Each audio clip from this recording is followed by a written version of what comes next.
Republicans on the Senate Judiciary Committee began to discuss the matter Tuesday evening, but they had not yet made any determination on whether to ask the White House to turn over all the documents from Kavanaugh's time as Bush's staff secretary and as an associate counsel. Forcing the White House to turn over those documents could slow Kavanaugh's nomination process, and potentially give Democrats new ammunition if any of the records reveal controversies from his past. But if Republicans don't ask for those records, they could be accused of ignoring relevant details about someone whose rulings could reshape American life for a generation. The fact that they have chosen somebody who has a big paper trail is not our problem, said Sen. Sheldon Whitehouse, a Rhode Island Democrat who sits on the Senate Judiciary Committee.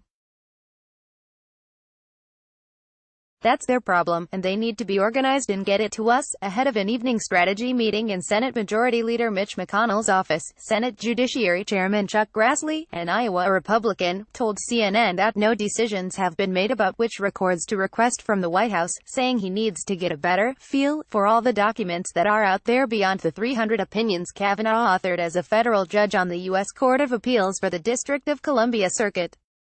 Grassley said it's uncertain when confirmation hearings could occur because the relevant records need to be vetted first. Other Republicans said there are limits. I think you can ask for too much, said Sen. Orrin Hatch of Utah, a veteran GOP member of the Judiciary Committee who will meet with Kavanaugh on Wednesday, warning Democrats not to be obnoxious about their requests. But there is a lot of documentation they are going to have to disclose. I'm not sure it's relevant to his job as a judge, said Sen. John Thune of South Dakota, a member of Senate GOP leadership, when asked about the document requests related to Kavanaugh's time in the Bush White House. Kavanaugh's paper trail is one reason that McConnell, a Kentucky Republican, advised President Donald Trump to consider other nominees who could be confirmed more quickly, ensuring the final votes occur ahead of the November midterm elections, when control of Congress will be at stake. Democrats have already seized on the documents to make new demands, hoping to disclose controversies that could add new complications to Kavanaugh's prospects in the narrowly divided Senate. Democrats say every document from his time in the Bush White House needs to be turned over to the committee, arguing that a similar standard was followed by Justice Elena Kagan in her 2010 confirmation proceedings. We need to look at his record, and his record isn't only as a judge, Sen.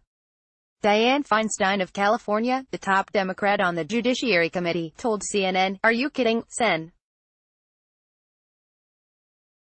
Richard Blumenthal of Connecticut, another Democrat on the committee, said when asked if Democrats were simply trying to slow down the fight, "These documents are all extremely relevant to his views on executive power and Bush administration policy, as well as current questions of presidential authority." Blumenthal added, "I mean, we're not talking about high school term papers."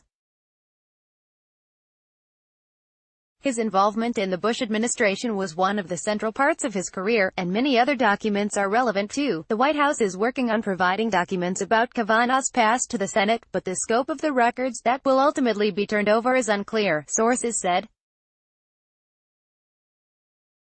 The White House plans to work with the Judiciary Committee to provide relevant documents about Kavanaugh's past, according to a White House official.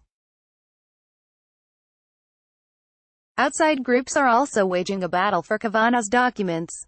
The group Fix the Court, which advocates for Supreme Court transparency and accountability, sued the National Archives and Records Administration and the Justice Department on Tuesday over outstanding requests under the Freedom of Information Act related to Kavanaugh's time working under the former independent counsel Ken Starr, who was investigating the Clinton White House.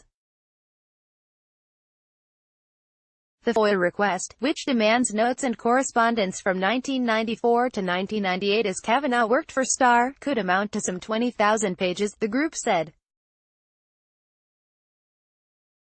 And that is likely a fraction of the records, emails and documents Kavanaugh had a hand in while working in the Bush administration as an associate counsel from 2001 to 2003 and as staff secretary from 2003 to 2006 before being confirmed to the federal bench. Some key Democratic senators said Tuesday that the more records turned over, the better. "The more I have, the better it's going to be," said Sen. Joe Manchin of West Virginia, a Democrat whose vote on Kavanaugh could be pivotal on the Senate floor. Leaving McConnell's office, Senate Majority Whip John Cornyn, a Texas Republican, said no decisions had been made about requesting documents from the White House. "I think you will hear a lot about that," Cornyn said. "It's still being discussed. No decisions made." CNN's Ariane DeVoe and Liz Torrell contributed to this report.